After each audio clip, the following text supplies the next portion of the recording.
Lee said no one could ever bypass Israel's Iron Dome. Not with missiles, not with malware, not even with miracles. For over a decade, the Iron Dome had stood as a flawless guardian in the skies, intercepting threats with a level of precision and reliability that turned it into a modern myth. Governments across the globe studied it. Military academies taught it. The Iron Dome wasn't just a defense system. It was Israel's invisible crown, a symbol of invulnerability in a volatile region. But on the night of June 13, 2025, something unimaginable happened. Iranian missiles, launched in waves with surgical coordination, penetrated Israeli airspace. And for exactly 2.4 seconds, the Iron Dome failed to respond. In that microscopic window, the world held its breath. A failure like this wasn't just technical, it was psychological. In command centers from the Pentagon to the Kremlin, silence replaced the usual chaos. Israeli intelligence officials stared at blank screens in disbelief. NATO analysts scrambled for explanations. But this wasn't just a technological glitch or a lucky shot by Iran. No, this was something else, something deeper, stranger, and infinitely more calculated. The shock grew when forensic cyber teams began tracing the anomaly. They expected a signature from Tehran. Some pointed fingers toward Moscow. Others speculated Chinese experimental AI. But the digital fingerprint led elsewhere, to a quiet, landlocked country in West Africa. The trail stopped in Ouagadougou, the capital of Burkina Faso. There, in a modest presidential compound, shielded by dusty courtyards and rows of mango trees, sat a man the Western world had ignored for too long. President Ibrahim Traoré. Until that night, Traoré was mostly invisible to mainstream Western media. A former military captain, branded by some as a populist and by others as a revolutionary, he had spent the last few years challenging the economic and military influence of France in the Sahel. But no one imagined he could ever challenge the strategic shield of Israel. Yet here he was, at the epicenter of what intelligence circles were now calling the blink, the first and only moment the Iron Dome had ever failed. Not by brute force, not by overwhelming the system with rockets, but by slipping something smaller, smarter, something buried so deep in the machine that even Israel's best minds hadn't detected it. And what was it? Not a virus, not even a cyber weapon in the traditional sense.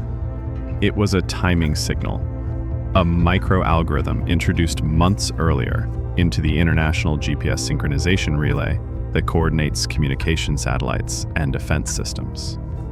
It had passed through French satellites during a solar flare data reroute. Then it silently embedded itself into NATO's East Mediterranean relay node. From there, it pinged into Israel's defensive AI stack like a whisper in a storm. All it took was one misaligned timestamp, just a few milliseconds, to make the Iron Dome see something that wasn't there, and miss something that was. Military analysts were stunned. It was like watching a chess grandmaster lose to a move he never saw. Even more disturbing, there was no clear motive. Iran hadn't coordinated the GPS glitch. Russia and China denied involvement. And Burkina Faso had no declared war with Israel. Yet the fingerprint was undeniable. The logic tree, the insertion vector, the signature encryption, all bore the unique traits of Traoré's National Cyber Unit, an elite team rumored to operate under the codename Project Dune. As Western leaders scrambled to understand how a so-called small African nation had penetrated the holy grail of air defense systems, the narrative began to shift. Traoré was no longer seen as a fringe figure, or just another anti-imperialist voice. He had become something else entirely, a strategic wildcard, an unpredictable force capable of toppling assumptions at the heart of global security. Journalists dug into Burkina Faso's recent history and discovered a quietly unfolding digital revolution. While the West mocked Africa's tech infrastructure, Traoré had secretly recruited mathematicians, exiled North African coders, and former employees of defunct French telecoms. Together, they built something off-grid, sovereign, and uniquely African. not just firewalls and intrusion detectors, but adaptive systems that could learn from Western algorithms, mirror them, and reverse engineer their blind spots. By the time Mossad realized what had happened, it was too late. The Iron Dome had recalibrated, yes, but Traore's message had been delivered, loud and clear. He wasn't coming with bombs or bullets. He wasn't playing Cold War reruns. He was saying, "We see you, we understand your systems, and if we choose, we can make you blink." In the following days, a diplomatic chill swept across continents. Israel summoned its ambassadors. France filed urgent requests for clarification. The US imposed immediate cyber sanctions against unknown operators in West Africa. But Traore? He didn't flinch. In a rare televised address, wearing his signature red beret and desert fatigues, he stared straight into the camera and simply said, "Let no one mistake." The message went viral. Not just in Africa, but in Latin America, in Southeast Asia, even in pockets of Europe.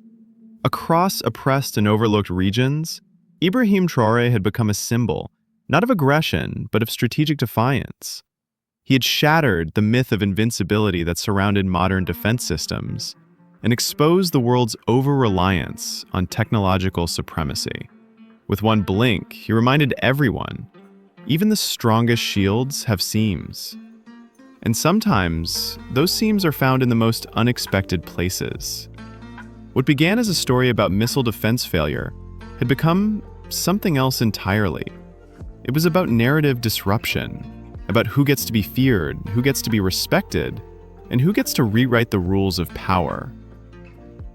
Ibrahim Traoré didn't just bypass the Iron Dome. He bypassed the imagination of those who never thought someone like him, from a place like Burkina Faso, could ever make the world stop and watch. And now, they were watching. When cyber analysts first detected the satellite signal anomaly, they logged it as a standard deviation, something routine, perhaps the result of atmospheric interference or sunspot activity. Satellite systems often picked up ghost signals. No one raised alarms. The anomaly was too subtle, too quiet. But within hours, deeper diagnostic scans began tracing the disruption to a specific chain of relays, West African satellite hubs. These hubs were typically used for transcontinental helicom, low-cost space programs, and fringe meteorological research.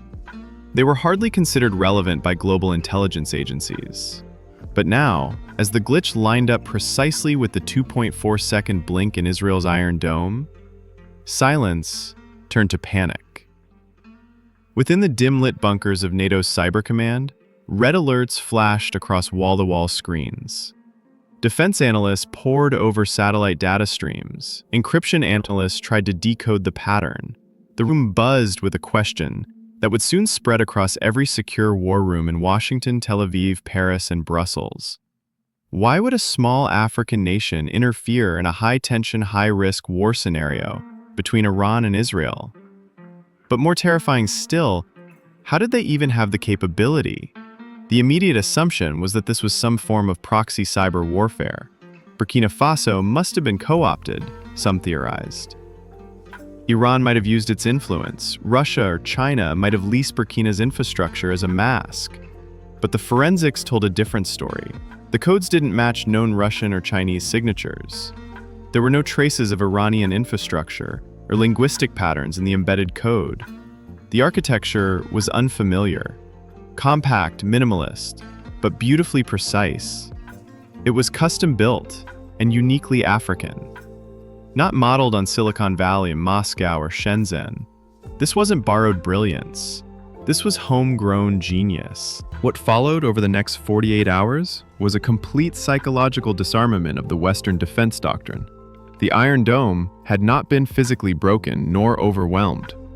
It had been momentarily deceived, in a way so elegant it almost resembled art. The integrity of the system hadn't been shattered. It had been reframed, a brief distortion of reality. And the man behind that distortion, President Ibrahim Traoré, was no longer seen as a fringe African revolutionary. He was now something else entirely. a strategist with a symbolic arsenal, willing to use milliseconds to outmaneuver megatons. Global media erupted with speculation, most of it wrong. Some claim Burkina Faso had chosen a side in the Iran-Israel conflict. Others accused Traore of waging cyber war for leverage. But within intelligence circles, a clearer and far more sobering truth emerged. Traore wasn't trying to aid Iran, nor was he seeking to provoke Israel into conflict. He had used the world's obsession with war as a moment of silence to create something impossible. During that exact 2.4-second window, the only known lapse in the Iron Dome's operational history, a fleet of drone aid convoys lifted off from a discrete base in the Sinai Peninsula. Light, fast, and autonomous, these drones didn't carry missiles or spyware. They carried medical aid, food capsules, wound care packs, and encrypted communication tools. They flew low and precise, below radar sweep thresholds, using the lapse to slide through the humanitarian corridor into Gaza, which had been sealed off for months. No military in the region noticed them until they had landed and offloaded. The operation was named Drop of Dignity, a mission coordinated not with any superpower or international agency, but through a coalition of African and Middle Eastern tech volunteers, embedded NGOs, and anonymous coders from the Sahel. Its genius lay in its timing, not its size. While Israel, the US, and Iran calibrated their retaliatory rhetoric, Traore had changed the narrative. He had used the exact moment the world's attention was consumed by war to execute a peaceful incursion, forcing humanitarian supplies into a region starved of hope. And this was no accident. The logistics trail, painstakingly uncovered by investigative journalists, revealed a 6-month planning cycle. Components for the drones had been smuggled into Egypt as spare parts for irrigation pumps.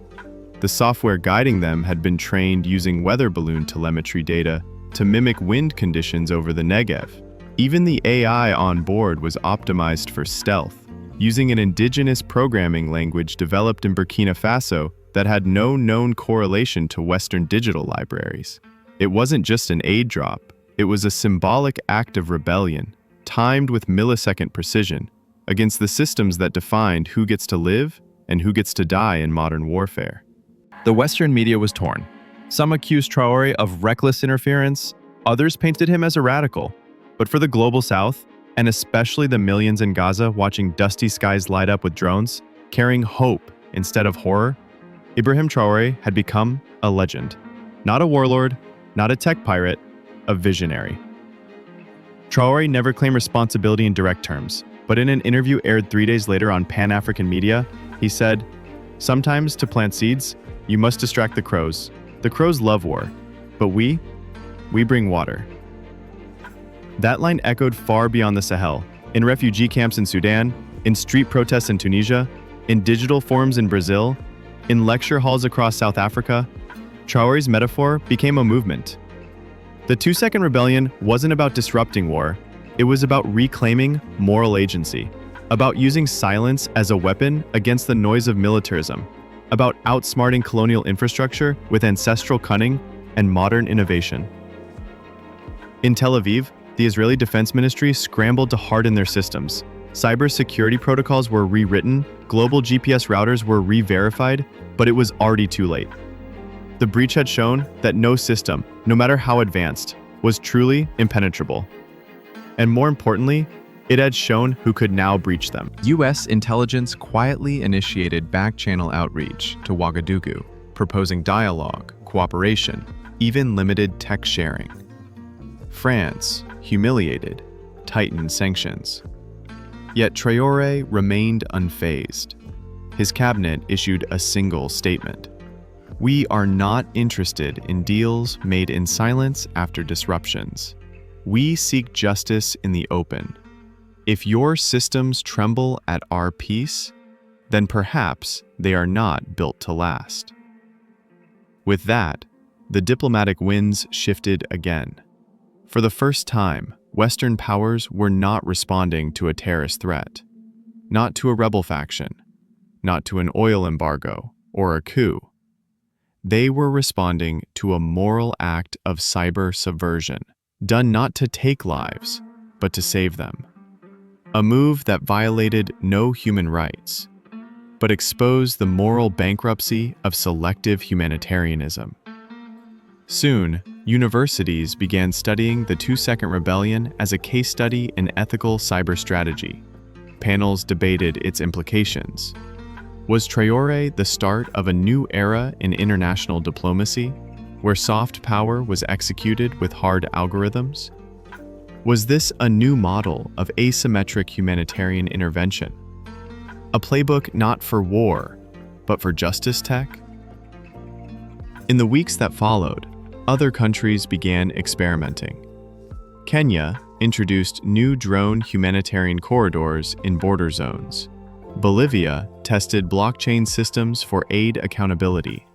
Malaysia built radar-resistant relief vehicles. All were inspired by one idea: that sometimes the most revolutionary act was not to fight the system, but to glitch it, just long enough to do good.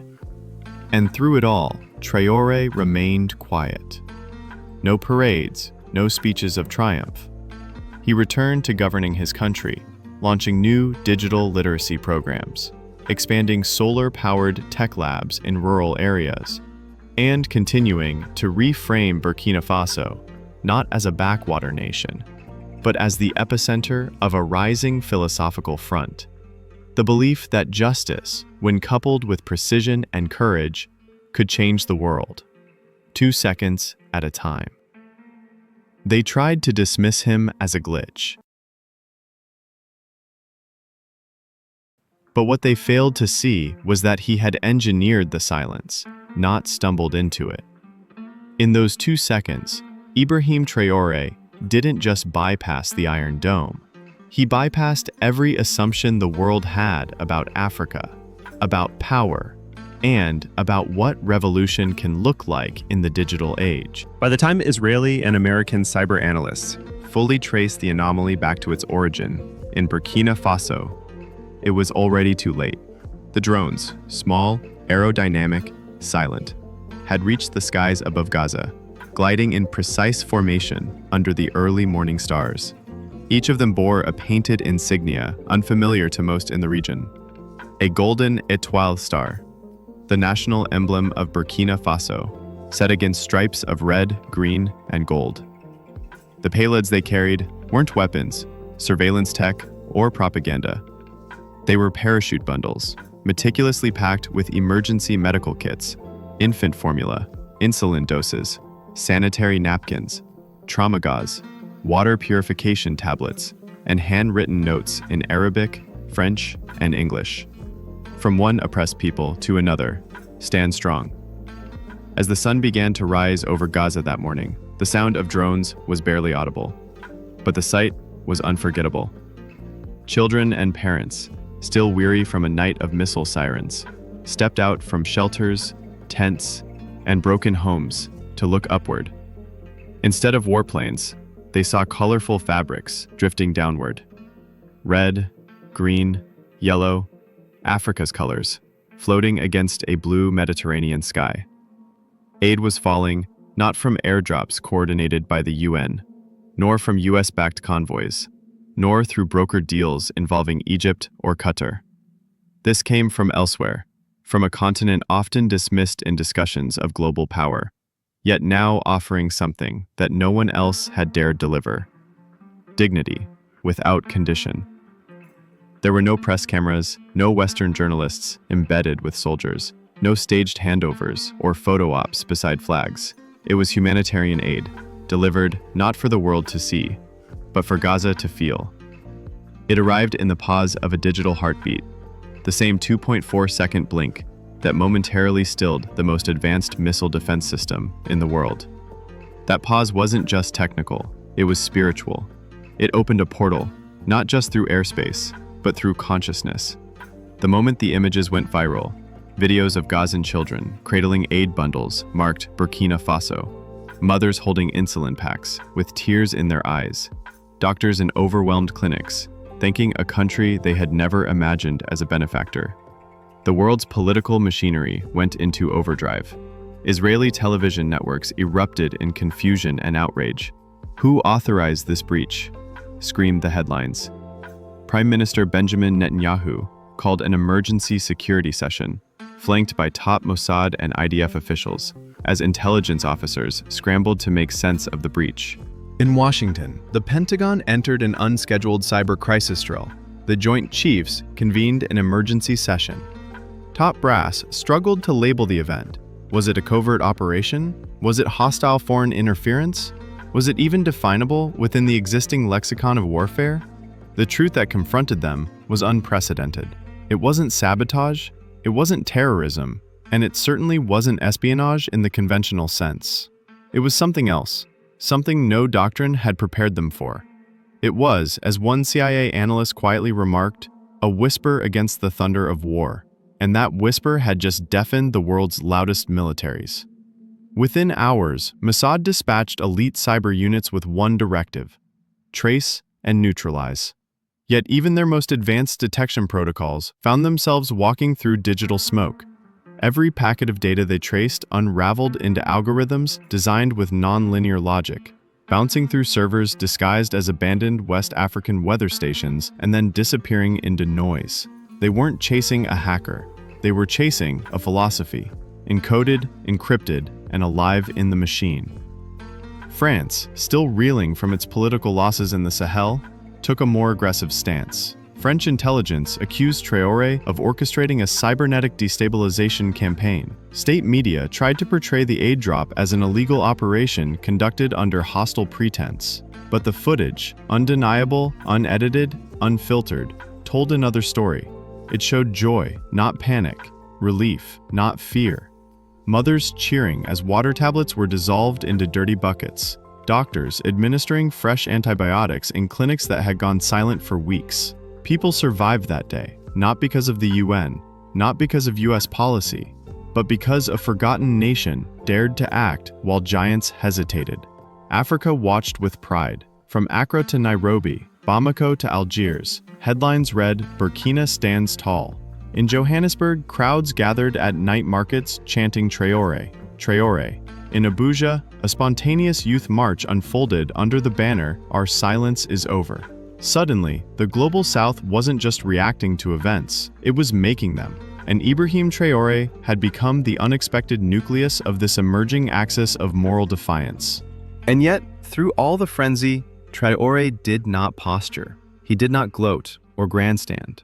When a BBC correspondent requested a direct response to the Israeli outcry, he simply issued a 6-word reply via his press office. "We broke no law, only silence." When the BBC correspondent... It wasn't a denial. It wasn't even a defense. It was a statement of purpose. The moral ambiguity surrounding the operation left global think tanks spinning. Was this a new form of humanitarian insurgency? Could ethical cyber intervention be codified into international law? What if other nations began mimicking the model, using milliseconds of disruption to bypass bureaucracy and deliver hope? What if aid could be uncensored? And, more terrifyingly for some in the global north, what if Africa no longer needed permission? The operation forced uncomfortable conversations in Western capitals. If Burkina Faso, a country considered poor, unstable, and inconsequential in many geopolitical circles, could coordinate a technically flawless aid drop during a hyper-militarized conflict zone, what else was possible? Traore had not only pierced the Iron Dome, he had pierced the myth that global agency belongs only to those with nuclear arsenals, satellite networks, and permanent seats at the UN Security Council. In 2.4 seconds, he reminded the world that power is not always loud. Sometimes, it drifts down from the sky like a gift, bearing no flag but that of shared humanity. As Mossad's cyber task force continued to chase ghost packets across West African networks, a new reality was dawning. Their billion-dollar systems had been paused, not broken, just paused, by code written on refurbished equipment in Ouagadougou.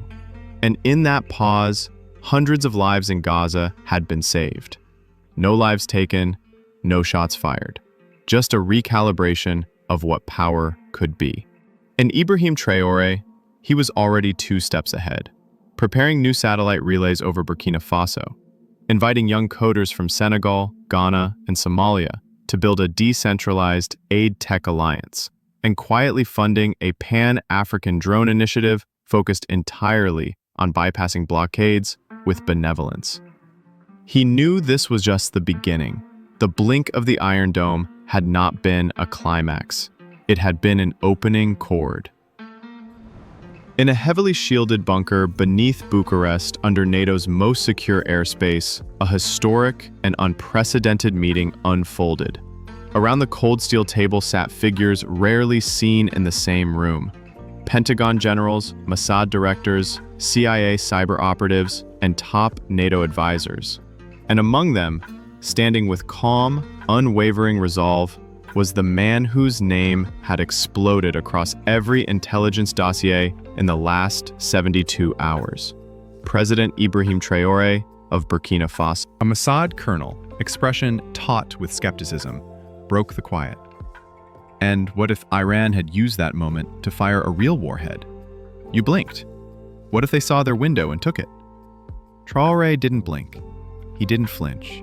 He leaned forward, elbows resting gently on the table, and spoke with a tone that carried both intellect and calculated confidence.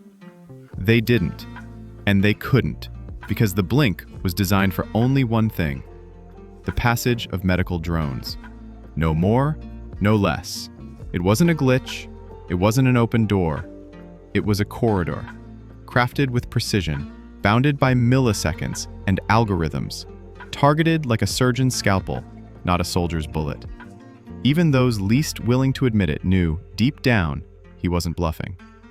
The data matched. The breach had lasted only 2.4 seconds. Just long enough for drones, non-military, non-lethal, and marked by humanitarian codes, to slip through the dome. The kind of drones that weren't tracked by missile defense systems because they posed no threat. They didn't explode. They healed.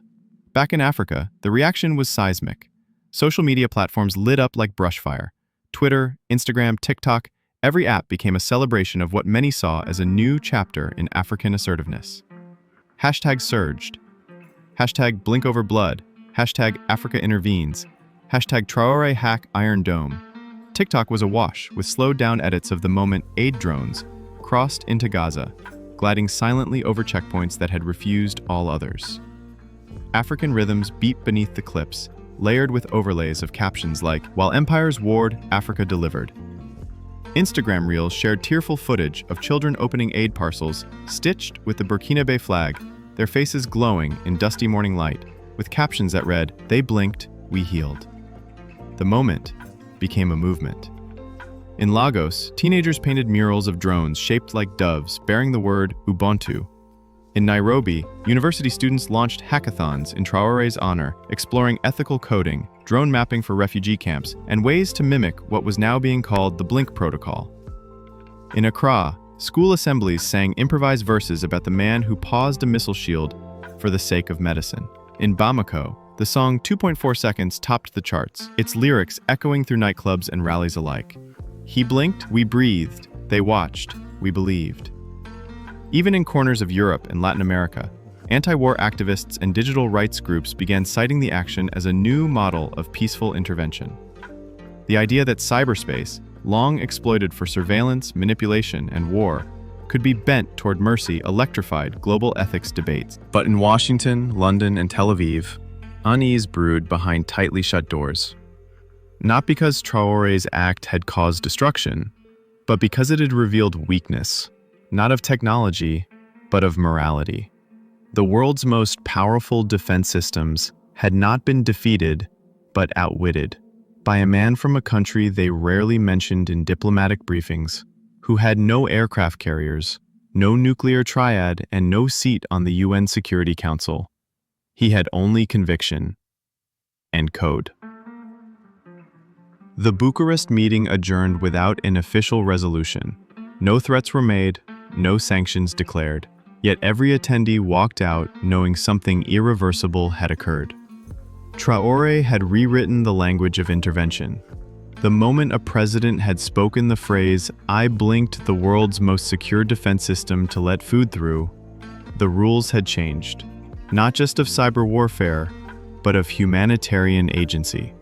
Traore boarded his modest state plane back to Ouagadougou without fanfare. No red carpet, no global press.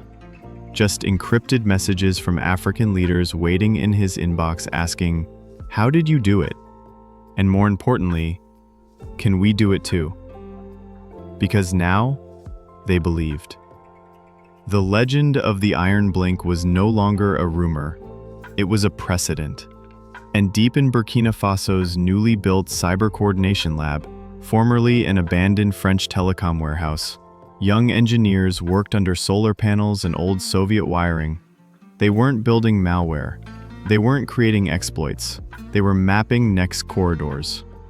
Not just into Gaza, into Yemen, into South Sudan, into forgotten war zones where foreign powers locked down borders and called it order.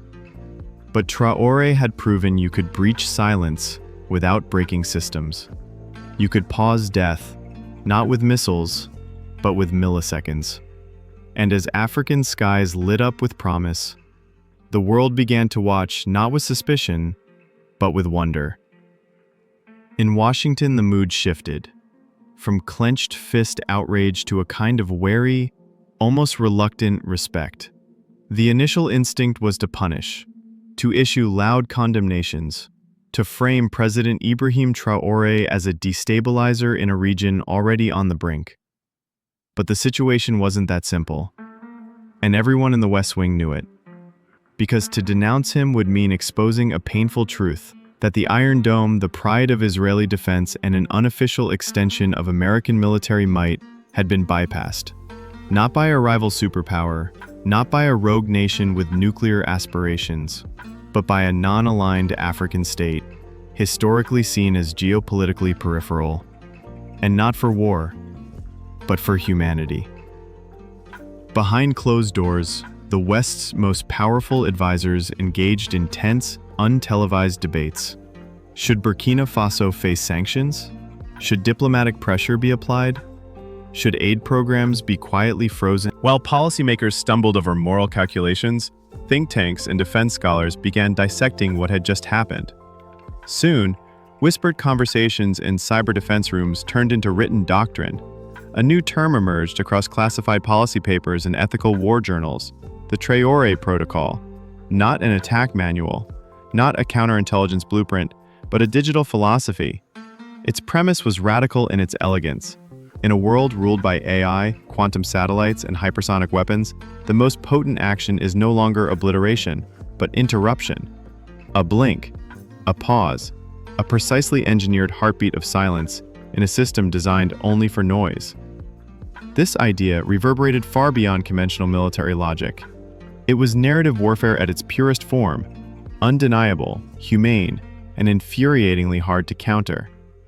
Cyber ethicists across Cambridge, Nairobi, Seoul, and Sao Paulo began referring to it as benevolent interference, a term that sent chills down the spines of warhawks. It wasn't